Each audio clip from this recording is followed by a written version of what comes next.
apapun yang terjadi, kalau ada misalnya mislah di antara misalnya penegakan hukum dan lain sebagainya, kan oknum.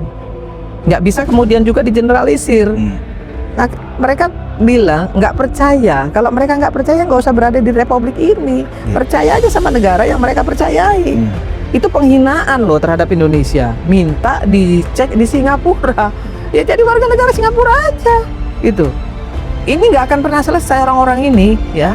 Setelah A dibuktikan dia ngomong B, setelah B dibuktikan dia ngomong C, nggak ada habisnya. Tangkap orang ini ngacau ini, bikin gaduh republik ini.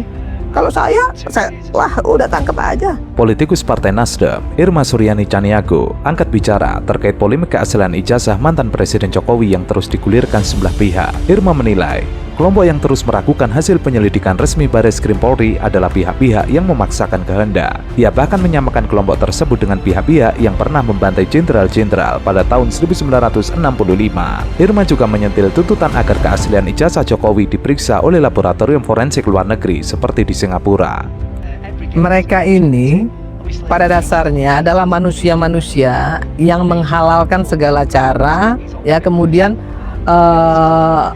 menggunakan hukum rimba, ya. Kemudian mereka ingin apa yang mereka sampaikan itu harus terjadi, pemaksaan kehendak. Ini yang mereka lakukan, bukan soal bicara soal moral lah yang katanya harus begini harus begitu. Panci mana ada moral? Soal panci aja nggak ada moral, gimana mau bicara yang lebih besar lagi? Panci aja nggak ada moral loh. Soal panci lo nggak ada moralnya, apalagi mau bicara yang lebih besar lagi. Soal kecil loh itu. Dengan nada keras, Irma meminta agar para penyebar fitnah terhadap kepala negara diproses hukum secara tegas. Ia menilai, kelompok yang menyerang pemerintah dengan isu-isu semacam ini bukan hanya menyebar kebencian, tapi juga melecehkan kedaulatan Indonesia. Irma kemudian menyindir Roy Suryo secara personal mengenai julukan Dewa Panci. Seperti diketahui, ketika Roy Suryo lengser dari jabatannya sebagai Menpora, ia dikabarkan membawa barang dari rumah dinasnya. Bahkan barang-barang itu disebut mencapai 3.225 unit, termasuk di dalamnya panci. Kita harus akui, yang kalah ya sudah kalah, nanti 5 tahun lagi kita kontestasi lagi. Itu yang pertama.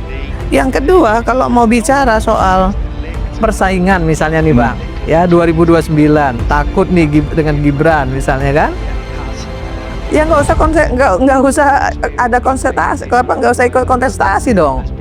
Ya kan, kalau yang punya anak yang mau bersaing dengan Gibran misalnya, yang punya adik ataupun saudara mau bersaing dengan Gibran, ya bersaing aja secara gentle lah gitu ya, secara normatif, ikuti regulasi yang ada gitu. Kenapa harus takut gitu ya? Kenapa harus dengan cara-cara seperti ini gitu? Memalukan menurut saya.